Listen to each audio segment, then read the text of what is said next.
It's what family and friends do, sit around a table together, sharing memories and meals. But you see, the majority of people at this table didn't even know each other 2 years ago.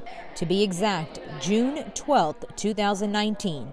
One call at 8:17 a.m. changed all their lives. 911, what is your emergency? Yes, ma'am. You got there's a vehicle in the bayou here at 62400 Bayou Jacob Road, submerged. Okay, is someone in the vehicle? The road. It's a vehicle submerged. All right, is someone in there? Somebody, I can't tell, man. They got power lines on the ground. All right. The vehicle is underwater at this time. The call is dispatched out to the Plaquemine Fire Department in Iberville Parish. Attention Plaquemine Fire Department, please respond to 62400 Bayou Jacob Road for a vehicle in the bayou. It is submerged. First dispatch, 819. The first fire engine rolls, all while 911 is still on the phone with the caller. There's going to be a vehicle submerged in the bayou, unknown if anyone inside. Okay, caller, are you there? Yes, ma'am. I think the person is still in the vehicle. Okay. All right, did you see the car go in? I'm looking at the car. I'm looking at the tail lights up. The call is also dispatched out to the Iberville Parish Sheriff's Office. IS-14, IS-4 en route. We're getting reports from 911 and the occupants are still in the vehicle. Until first responders arrive, the caller is the only one able to provide minute-by-minute account of what's happening at the scene of Bayou Jacob in Plaquemine. We're still in the car. He's still in the car? Yeah. Okay. Looks like a pickup truck is what it is. So that's what's in the water? Yeah, it looks like it's floating up a little bit. Bubbles coming from top of the area where we're at. Sergeant Derek McFate with the Iberville Parish Sheriff's Office was on another call when this specific call came across his phone. I left that scene that I was at and started heading that way down Bayou Jacob. 7 minutes since the crash, he was the first to arrive on scene with the caller filling him in. You're going to need rescue, buddy. He's in that truck. The truck is submerged. He's in the cab, in the truck. The guy's in the cab right now, in the water. Truck's submerged. We need to get somebody here. I'm going in. With one last dispatch before he went in the water, Sergeant McFate requested a boat also be en route. That, however, was at least 20 minutes out. Meanwhile, Deputy Bronson Lewis heard the call on his radio as well. I hauled tail to the call, and I was taking off everything on the way. Belt, boots, get there. I hear McFate saying that he needed some help. Down the bank I went, and we tried to find, there was a small crack in the window, and I was on top of the roof. Derek was on the bottom of the door, and I can remember we were trying to break that window, and that window just kept flexing, and we couldn't get it. That's when the first firefighter arrived on scene. Assistant Plaquemine Fire Chief Derek Bugeaud. As soon as I get there, they holler at me they need something to bust a window. So I throw him one of the hydrant wrenches out the back. And he too starts making his way into the water, making it 3 people trying to somehow save the driver who has been underwater for 10 minutes now. At that time, they have the window busted. After I felt there wasn't anybody in the driver's seat, so I actually went in up to my waist in the vehicle, which was under the water, and I started sweeping around. Well, I felt something. At that point, I realized there was a leg. I grabbed Hunter by his leg, and I come out and told Derek and them I have him. While all that was ongoing, firefighter Sean Bordelon was also en route. Just as the submerged pickup truck's driver was pulled out of the water, Bordelon was first to administer CPR along with a Acadian ambulance. One DOC, be advised, we got one out of the vehicle, CPR in progress now. All rescues out of the water at this time. That victim spent at least 17 minutes underwater.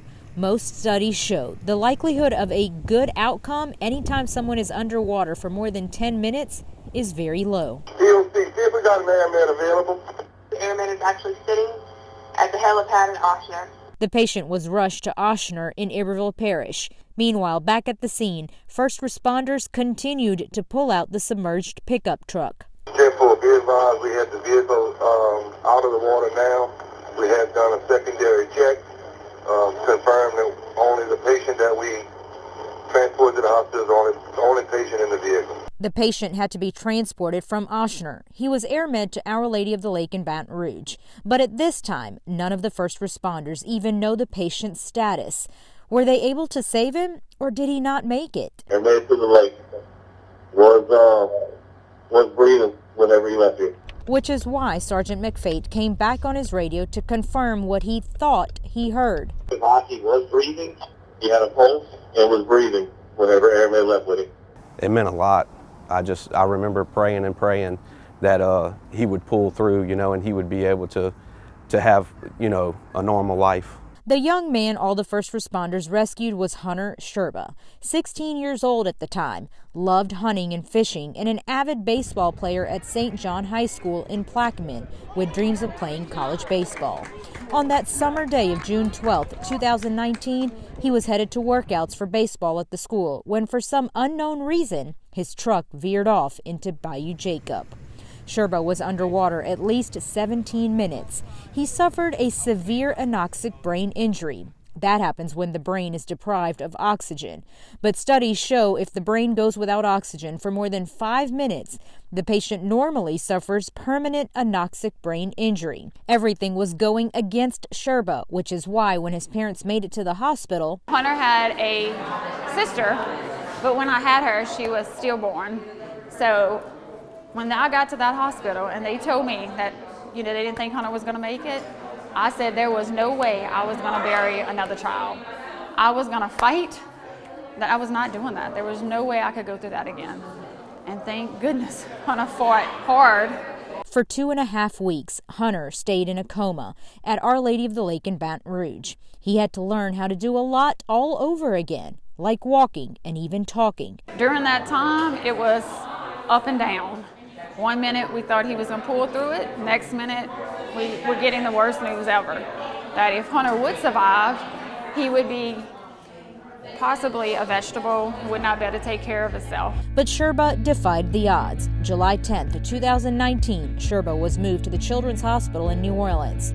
He was supposed to spend 16 weeks there going through therapy, but given he was fighting so hard, after 6 weeks he was allowed to go back home to Gross State in late September. The next several months involved rehab and physical therapy 5 days a week. Sherba was a sophomore when he wrecked. He wanted to graduate with his friends in class, so between rehab and physical therapy, he doubled up on classes to make up his entire junior year that he lost. He was able to graduate with his friends as the class of 2021 this past May. Now he's 19 years old, enrolled at BRCC for construction management, goes to physical therapy twice a week and works with his dad 2 days. He's still fighting some memory loss. But when it comes to physical therapy, his parents say he is expected to be released this upcoming February. He's back to hunting and fishing, has a girlfriend, and life, you could say, is somewhat returning to normal for Sherba. In fact, his doctors cleared him this past October to be able to drive again. His response to beating the odds? Thank you. Thank you. How has his life changed since the wreck? Now being able to play college ball. That answer came with a lot of emotion, because that's what his parents say he has always dreamed of. Hey, dude. Hey.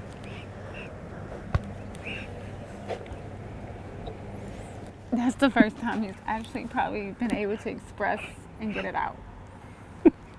Hey. But what we talked about, even not being able, you're going to go on, who's going to play college ball now? What you talked about? My son. Your son is going to live your dream? Hey, it's okay. Add to that, finally being able to meet all the men who saved him for the first time since his wreck in 2019. We all worked together as one team, and we brought a heartbeat back. When Sherba was well enough to meet them, COVID hit, delaying that introduction by nearly a year. Last Sunday, during the Plaquemine Fire Department's Christmas dinner, Fire Chief Darren Ramirez invited the Sherbas to that dinner. While en route to the hospital, the patient, who was then identified as our own Hunter Sherba, began to take some breaths. Thank you for saving our son and risking your own life to save him. Pray for y'all like y'all like y'all prayed for Hunter. Y'all saved his life with everybody else. And I owe you my life too. Thank you. The next 2 hours involved the entire family finally able to meet the men who saved their son. For some of the first responders, this was their first time they were able to see Sherba since they rescued him more than 2 years ago. I mean, if it wouldn't be for you, I wouldn't have got to experience Hunter's birthday, his graduation. All those special times we get with him is because of y'all, what y'all did.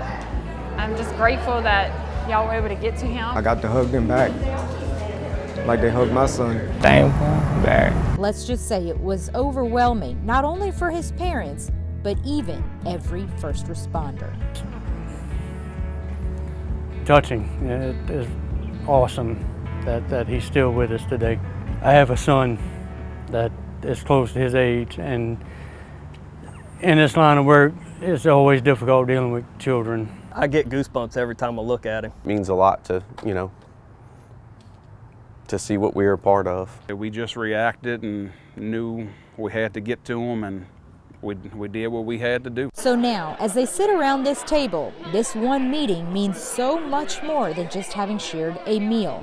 It means a lifelong bond. This is by far one that I'll never forget. Complete strangers having become family. A lot of times we don't get to see the stuff that we a product of our work a lot of times. All over a young man who is now deemed a miracle. You're very special. If I say you had, somebody was watching out for you. He definitely had his guardian angels watching out for him. We're gonna make a difference another way. Okay. Maybe this gonna save somebody else too. Yeah, I hope. In Plaquemine with Unfiltered with Kieran, I'm Kieran Chawla.